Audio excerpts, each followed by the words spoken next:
Hello everybody, welcome to the next lecture. तो चलिए guys, अब मैं आपको एक 2D एरे बना के दिखाता हूँ। और गाइस फिर वहां से हमारी जर्नी स्टार्ट होगी हायर डायमेंशनल एरेज की। यानी कि 3D array, 4D array, 5D array, कितने भी डायमेंशन के एरे आप बना सकते हैं। ठीक है। तो चलिए गाइस, एक काम करते हैं। हम सबसे पहले अ, एक 2D एरे बनाते हैं जिसमें 3 रोज हैं, जैसा कि मैंने आपको प्रीवियस लेक्चर में दिखाया था। और 7 कॉलम है या 6 कॉलम मान लीजिए, जैसे हमारे ऊपर वाले नंबर में आपको नजर आ रहे हैं, 6 कॉलम है हमारे पास। तो चलिए गाइस, हम देखते हैं कि अब ये कैसे बने। तो जाहिर सी बात है गाइस कि हमें एक लिस्ट बनानी पड़ेगी, जैसे हमने पहले बनाई थी। तो एल इक्वल टू, हमने एक लिस्ट बनाई। ठीक है। और यहाँ पे हमने 1,2,3,4,5,6, ये हमारी एक रो हो गई। हमारी 2D नंबर एरे की जो पहली रो है सबसे ऊपर वाली, ये वो हो गई। ठीक है। और गाइस, क्योंकि अब हमें इसके नीचे एक और रो लगानी है और उसके नीचे एक और रो लगानी है, तो क्यों ना हम एक काम करें कि कॉमा लगा करके तीनों रोज की 3 लिस्टें आगे लिख दें। No issues, right. तो चलिए गाइस, 7,8,9,10,11,12, ये दूसरी लिस्ट। और गाइस, अब हमारी तीसरी लिस्ट है 13,14,15,16,17,18। ये हमारी तीसरी लिस्ट है। ठीक है। लेकिन गाइस, हमने 3 रोज तो क्रिएट कर दी। ये पहली रो के सारे एलिमेंट हैं, ये रो इंडेक्स 1 के सारे एलिमेंट हैं, ये रो इंडेक्स 2 के सारे element. But the problem is that ये जो लाइन हमने लिखी है, ये सही नहीं है guys। सही क्यों नहीं है? क्योंकि इक्वल टू के लेफ्ट हैंड साइड में हमने एक ही वेरिएबल बना रखा है एक लिस्ट को सेव कराने के लिए। But the problem is that equal to के राइट हैंड साइड में हमारे पास यहाँ पे 3 लिस्ट है।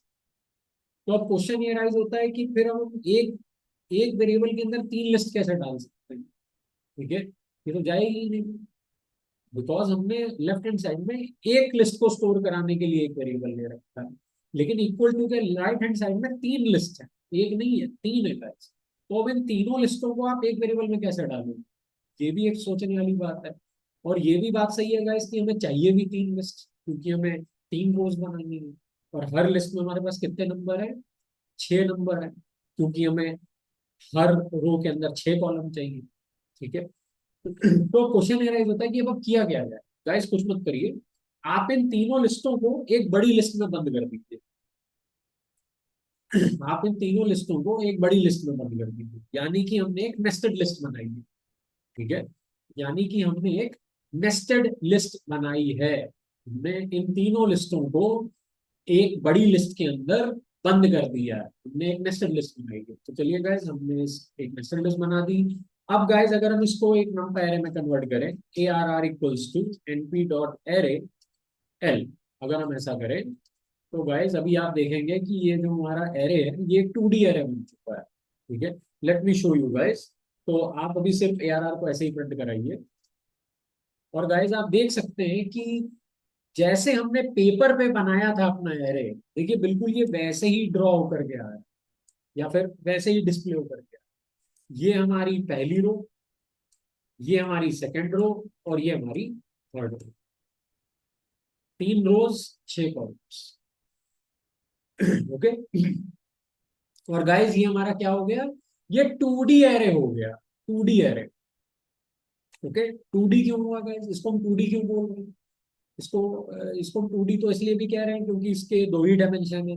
एक तो इसके डायमेंशन है कि कितने कॉलम्स हैं, और दूसरा डायमेंशन है कि कितनी रोज है। रोज हमारे पास 3 है, कॉलम्स हमारे पास 6 है। तो इसका मतलब इसके सिर्फ दो ही डायमेंशन है।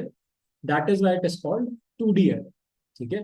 बट गाइज, आप इस कॉन्सेप्ट को एक अलग तरीके से भी समझ सकते हो कि इसको 2D एरे क्यों बोला जाता है। क्योंकि गाइज, ये कॉन्सेप्ट अभी तो आपको 2D एरे का कॉन्सेप्ट अभी इस एरे को देख करके तो आपको समझ में आ रहा है कि भाई मुझे साफ साफ जो है वो साफ साफ जो है वो रोज दिख रही हैं, और साफ साफ मुझे कॉलम्स दिख रहे हैं जैसे पेपर पे बनाए थे। तो अभी तो आप ये चीज देख करके बड़ी आसानी से बता दोगे कि ये 2D है। लेकिन गाइस, अब आप मुझे एक बात बताओ कि what about 3D array? 3D array दिखने में कैसा लगेगा? 4D एरे दिखने में कैसा लगेगा? It's very hard to visualize, right? हम कोडिंग में प्रिंट करा के विजुअलाइज नहीं करा पाएंगे 3D अरे को या 4D अरे को या 5D अरे को। It's very hard for us to visualize. Okay, तो गाइस फिर क्या तरीका है, क्या कोई ऐसा जनरलाइज तरीका है आपके पास जिससे हम ये बता सकें कि हमारा जो एरे है वो कितने डायमेंशन का है?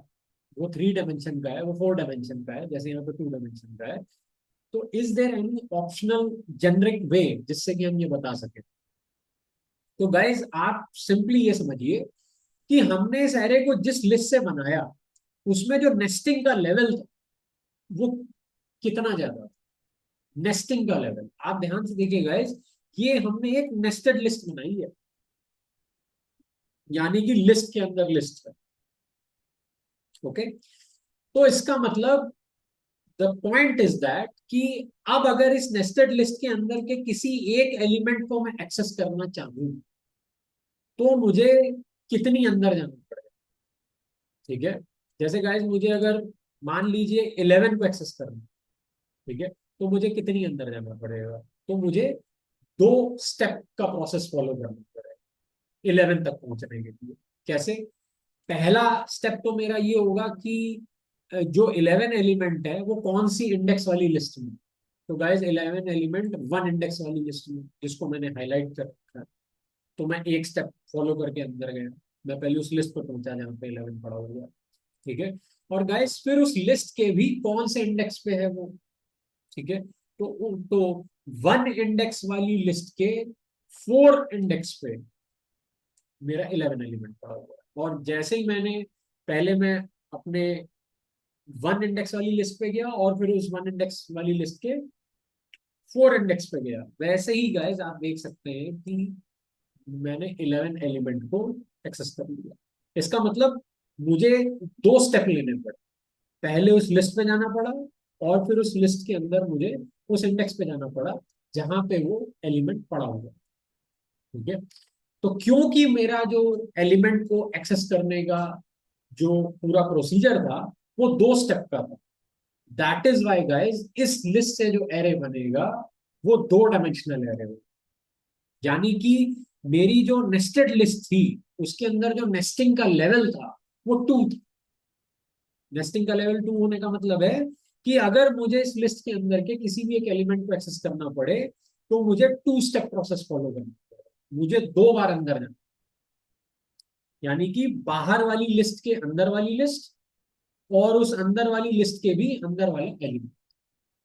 ठीक है, that is the reason guys इसमें जो लेवल ऑफ नेस्टिंग है वो 2 है। ठीक है, जैसे गाइस नेस्टेड फॉर लूप होते हैं, तो अगर मान लीजिए आपके एक फॉर लूप के अंदर एक दूसरा फॉर लूप है तो लेवल ऑफ नेस्टिंग कितना हो गया, नेस्टिंग लेवल कितना हो गया, 2 हो गया। अगर फॉर लूप के अंदर फॉर लूप के अंदर फॉर लूप है तो 3 फॉर लूप है, तो उसका लेवल ऑफ नेस्टिंग कितना हो गया, 3 हो गया। उसी तरीके से गाइस अगर मैं अपना नंपाई एरे एक ऐसी नेस्टेड लिस्ट से बना रहा हूं जिसके अंदर नेस्टिंग का लेवल 2 है, यानी कि एक लिस्ट के अंदर एक और लिस्ट या फिर एक लिस्ट के अंदर मल्टीपल लिस्ट हैं, तो इस नेस्टेड लिस्ट से जो मैं अपना नंपाई एरे बनाऊंगा वो एक 2 डायमेंशनल नंपाई एरे होगा। ओके, अब गाइस सोचिए अगर मैं इसी नेस्टिंग के लेवल को इंक्रीज कर दूं तो क्या होगा? ठीक है, इसके बारे में हम अपकमिंग लेक्चर में बात करेंगे, क्योंकि गाइस ये कॉन्सेप्ट बहुत इंपॉर्टेंट है और ये छोटी छोटी चीजें आपकी आगे जा करके बहुत हेल्प करेंगी। ठीक है, that's it for this lecture guys, thank you.